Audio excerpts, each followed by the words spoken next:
Non-Monogamy Help is a podcast where your questions about open, non-monogamous or polyamorous relationships are answered. Our host, Lola Phoenix, will consult a licensed therapist with over a decade of experience to address your problems. Names and locations have been changed or censored to keep your questions anonymous. You're listening to Non-Monogamy Help, the podcast. Hello and welcome to episode 176 of the Non-Monogamy Help podcast. I'm Lola Phoenix. Please send your questions to ask@nonmonogamyhelp.com and they'll either be in the podcast or the column anonymously. If you want to read the columns and listen to the podcast, you can go to nonmonogamyhelp.com or nonmonogamy.help. You can sign up to the early emails that I send out on Wednesdays by going to nonmonogamyhelp.com/email. And I am on Instagram at nonmonogamyhelp and on TikTok at nonmonohelp. If you want to support there, that's always super fun. You can join the podcast shoutout support tier absolutely if you go to nonmonogamyhelp.com/subscribe, and I will, with your permission, read your name at the end of the podcast. Let's get to this week's discussion question. If this is the first time you're hearing this, every week before I read the letter, I put forth a discussion question that you can use with your friends, partners, or anyone to get to know them a little bit more. I do have the Otter Being Polyamory Conversation cards, which are more polyamory focused, so maybe it's not super applicable to your friends, but these are super helpful because they are polyamory focused. You can get these cards at nonmonogamyhelp.com/cards and get an extra 10% off by using non-monohelp at checkout. This week's discussion question is, what financial resources can you spend freely on your various relationships? My own financial resources. By the way, I also answer the question myself, so that if I didn't say that. My own financial resources. I don't, even when I did believe in living with partners or want to live with partners, I do not share my whole finance. I don't merge finances. That is not what I do. I'm not cool with that. It's not what I want. I will happily do kind of shared accounts for paying rent and stuff, but I do that with roommates as well. But I don't do shared financials. That's not what I do. I don't combine finances. My money is my money. Happy to work towards a common goal, maybe, but I do not do that with anyone. So I can spend whatever financial resources I want on my various relationships that I decide is fitting for me, but I'm more solo polyam. So this is definitely a better question for people who want to live together. Laura Boyle has an amazing book called Monogamy in This Economy that actually talks about like the economic realities of like living with partners and doing all that. Laura is far more educated about this than I am. I would totally recommend Monogamy in This Economy if you actually are going to be doing any of that and need a guide. I think Laura's book is amazing and I definitely support it. So please go and get Laura Boyle's book, Monogamy in This Economy. All right. Now that I'm done plugging my friend's book, I genuinely do. I got the advanced copy and I think, I'm always advising people about the like practical realities of things. And this is absolutely like, can't recommend it enough. Anyway, the question was, what financial resources can you spend freely on your various relationships? Let's get to this week's question.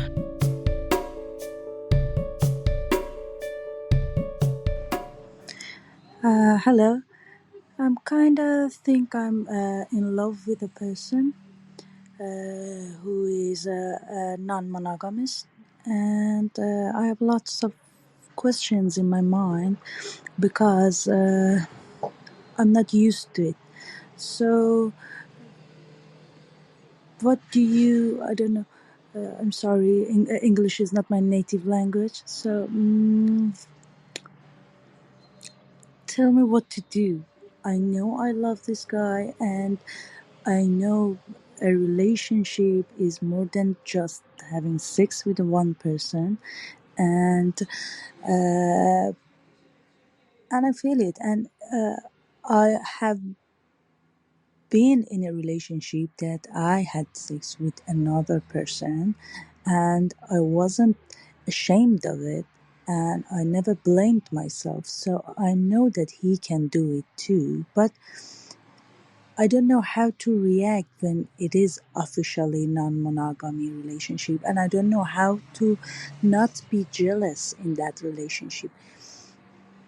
I think I'm kind of jealous, and I don't know what to do.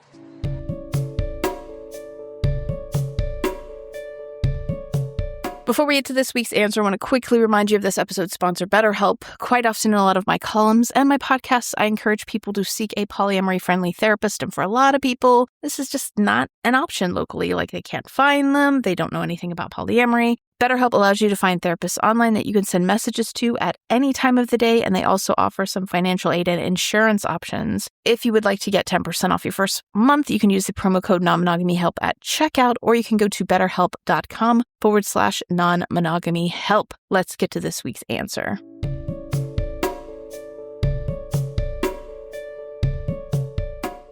So I do have an article at nonmonogamyhelp.com/101, which goes through kind of like some basic things for intro people about, what you should think about. I think that primarily this isn't about not being jealous. That's the one thing that people often assume when it comes to non-monogamy. It's like, oh, I can't do that. I'd be too jealous. That it's about not being jealous. Jealousy is a human emotion that is sometimes very, very reasonable to have. People who are in non-monogamous relationships absolutely do get jealous. It's not about not being jealous. It's about, is this a decision that you want to make for yourself? That's kind of the first thing that I would ask yourself. I know you love this guy. I know you want to be in a relationship with him, but this needs to be a decision that you make because it's a decision that you want for yourself, not because you want to keep the relationship with this guy. Like, I understand that as a motivation, and that I'm not saying that it's a completely bad motivation to have, but it shouldn't be your only motivation. Because here's the thing. When you agree to a non-monogamous relationship, in most cases, I'm not sure if what kind of non-monogamy we're talking about, because there's different types of non-monogamy. There's polyamory, where you have multiple romantic relationships. There's swinging, where you have one romantic relationship, but you go to swinging events and you have sex with other people. There's an open relationship, where you have very similar to swinging, but you don't necessarily do it as an event. You're just kind of allowed to have friends with benefits or other relationships that aren't romantic or aren't primarily romantic, and you prioritize one romantic relationship. So there's lots of different ways to do non-monogamy. But for the most part, agreeing to non-monogamy means agreeing to a situation where your partner does not spend most of their time with you that you would typically get in a monogamous relationship. And so the first question that I tend to encourage people to ask themselves if they're monogamous is, could I see myself in a monogamous relationship with somebody who has a time-intensive career, who has a time-intensive hobby, who basically I would not be able to see for long stretches of time, or wouldn't have the same amount of time with them as I would usually get in a monogamous relationship. And the reason why this is important is because there are plenty of people who don't feel jealous at all, who don't necessarily have any problem with their partners having sex with somebody else, but they don't want to not have that time with their partner. And that's really important to them. And that's fine. That's absolutely, if you want that time, then a monogamous relationship where your partner has this time-intensive career or hobby where they spend lots of time away from you may not be what you want either. And that's okay. If you're okay with getting less time, then that's kind of like the first hurdle. Right? Then I think before you get into any emotions or anything you might feel about your partner being with somebody else, I think you need to ask yourself, is there a personal reason? And I call this an anchor. Is there a personal reason that you have to pursue polyamory? And this can be, because I want to have more sexual experiences. This can be because I want to have more romantic experiences and monogamy can't give me that. It can be as simple as my reason. I am not the kind of person that's like, I love everybody. Everybody's so attractive. I just want to date everybody. That's not me. I don't like dating. Hate dating, not interested. I'm not really that interested in casual hookups. It's not a thing. No offense, I'm not judging anybody, but it's just not my interest. So my motivation for being polyamorous has nothing to do with wanting, it'd be nice, but it's not, that's not the primary motivator for me. For me, my anchor, and the reason why I feel like it's a choice for me. Not everybody feels like polyamory or non-monogamy are choices. I feel like it's a choice that I'm making because I value freedom and autonomy, and I identify as a relationship anarchist. You can look up relationship anarchy if you'd like, but particularly I want the freedom to be able to pursue a romantic or sexual connection if I have it with somebody whenever it shows up. It may never show up. I could be interested in one person and then I could never be interested in anybody else ever again. But for me, the freedom to have that is super important. I don't feel like there is any value for me in making making the promise of only being sexual or romantic with one person. To me, that doesn't make much sense. It's not how I want to live my life. It's not something that I feel I need to do or should do or want to do. So that is why I am polyamorous, because I value freedom and autonomy. And I'm not saying that monogamous people don't, but I'm just saying that that's my personal reason. That's my motivation. That's my anchor. So whenever I'm having problems or whenever I have feelings like jealousy, I can sort of go, okay, but this is an important decision to me. It's kind of like if you decided to move to a new town or you decided to make any major life change, like having a kid. I don't know for sure because I've not had a kid, but this is like you have a reason, hopefully a good reason. I don't know what is a good reason. Anyway, you have a reason for doing what you did. And that reason is something like you don't expect that when you move to a new town that everything's going to be fine and dandy and you're always, you would never set that expectation. You might be like, I'm not having such a good time now. Like I miss my home. I miss where I used to live and now I'm sad. But there might be a motivating factor in why you chose that. So you can go back to that whenever you're having those difficult feelings and go, but I wanted to move here because of XYZ, right? So it's really important to have an anchor, a personal anchor. I really feel strongly about this anchor not being keeping the other relationship. Like it has to be something personal to you. And the reason for that, realistically, some people do try polyamory because they don't want to break up with somebody. That's fine. But the reason why I advise to have a personal reason is because a lot of times when people choose to do polyamory or non-monogamy because they want to stay with someone who also wants it, what they think they're agreeing to is not what they're agreeing to. So what they think they're agreeing to is, I will say yes to polyamory. It's kind of like agreeing to a long-distance relationship to keep an in-person relationship alive. When it can work, but it doesn't always work because an in-person relationship is different to a long-distance relationship. And if you agree to a long-distance relationship just to keep that connection, but you don't actually want a long-distance relationship, it's not going to work because functionally, they're different. Functionally, if you're agreeing to polyamory to stay with this guy or agreeing to non-monogamy to stay with this guy, it's not about jealousy. It's not about sex. It's about your expectations. If you're agreeing to this relationship under the premise in your head that this will be like a monogamous relationship and you will get the same amount of time, that it will be similar, that, you'll be able to stay in this sort of like liminal area that you're in now, then what you're essentially doing is kind of shooting yourself in the foot. You're agreeing to a relationship that no longer exists because if you are in a polyamorous relationship, if it's a non-monogamous relationship, it's not a monogamous relationship and you can't keep that. That's gone. That's dead and gone and it's not something you're going to get. So if you trick your brain into going like, yeah, but I love him and I don't want to say goodbye and I don't want to break up and I feel like I'm never ever going to love anyone this deep again and I'm going to go on new relationship energy and I'm just going to say yes because I don't want to say no. I get it. It's human. Makes sense. But what you're agreeing to is not the thing you think you're agreeing to. So that's why I really, really encourage people to have an anchor that isn't based off of keeping their relationship intact in the same way, because it's not. It's going to change. I mean, it doesn't say I don't know what kind of relationship you have with this guy. Like you didn't mention how long, if it seems like you just started being together, but I don't know. And I don't know, I also don't know when he introduced non-monogamy to you. I would definitely say if you had there's never a perfect time or never a specific exact time when to introduce non-monogamy to someone, but I am highly, highly suspicious of any non-monogamous person who waits to tell you that they're non-monogamous and allows you to operate under the assumption, which most people have, which is fair, that this will be a monogamous relationship, and waits to tell you until you're emotionally invested. So be very, very wary of this person. If, you love this guy. So I don't know if you mean love, or if you're just English is your second language, English is not your first language. So maybe this is, the best way to convey. But if you've had if he was honest from the beginning, you went out on a date, I don't know how you met this person, if it was a casual thing that you met in a bar or you met through friends and there was no reason for him to disclose that he was non-monogamous. I don't know if he has any other partners, but I will say if you met this guy and you went out on 3 dates or 4, or any more than 3 dates, I mean, I tell people right away because there's no point.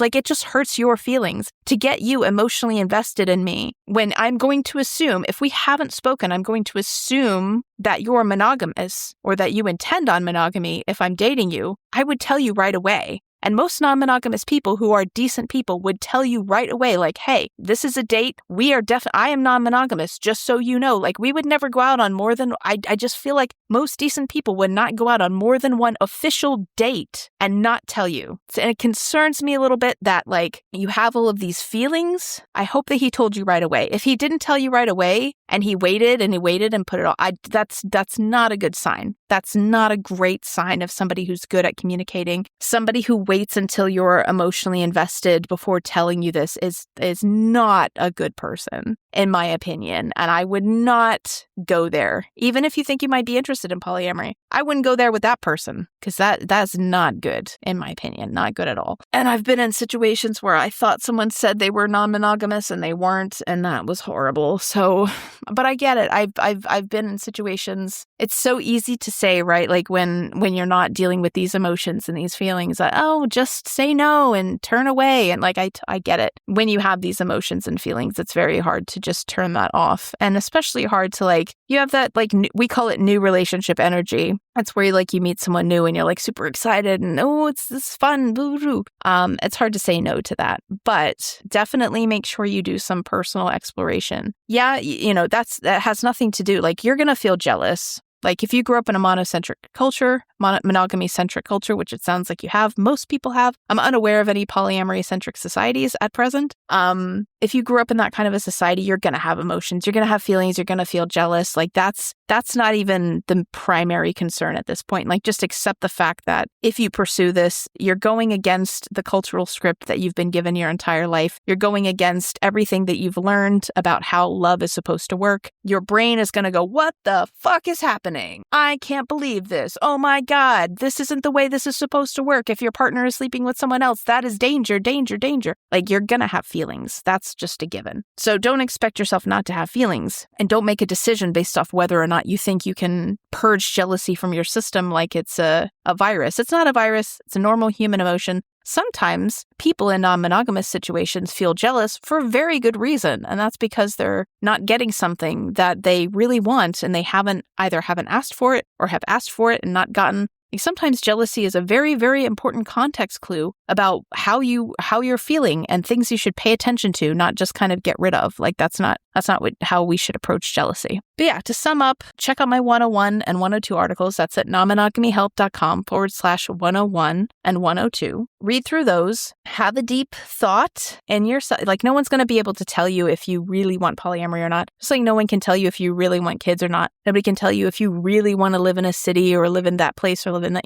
what you really want to do for a career. Like, those are things that you have to figure out yourself. But like, really think about, do you have a personal reason for this? Are you just doing this so you don't have to break up or say goodbye to this dude? Is there something you can personally get out of this? Or would you be happy with less time? Some people, I'm super independent. I love, I'm solo polyam at this point, love doing my own thing. And so I'm happy with not getting as much time. Doesn't bother me. There are kind of problematic, I'm not even going to go into that because there's no point. There's problematic reasons why I might not be bothered by it. But regardless, like, I am fine with that. And some people are not fine with that. And that doesn't mean that they're broken or bad, just means that they want more time. And that's totally valid. And that's also fine. So have a think about it. Really, really think if this is for you. And also, if this dude has not told you he is non-monogamous I'm going to give him a little bit of leeway and say 3 dates. But if you intentionally had a date, like you both were like, we're going out on a date. This is a romantic thing, not like two friends hanging out. Okay, we'll get to know each other. We'll have coffee, blah, blah, blah. Like date. If you've had dates and this guy has not told you that he's non-monogamous until you had more than, I'll give him 3 dates. If he told you on the 3rd date, I'd still be super hesitant. Like, really be hesitant about that. Like, really, I don't think if someone has waited until you have emotionally invested in you to tell you they're non-monogamous, they are probably at best a really shit communicator, or at worst, an asshole. Like, it's not cool. Most people are monogamous, and it's not cool at all for anybody to allow you to operate under the assumption that they are monogamous when they are not, and wait until you are emotionally invested in them to tell you that they have no interest. Like, that's not fucking cool. Sorry to use some language, but it really is a shitty thing to do. And I don't know about this guy, but if that is the case, I am warning, danger, Will Robinson. Be wary as fuck about that. There's sometimes, people get anxious, things happen, they avoid the conversation.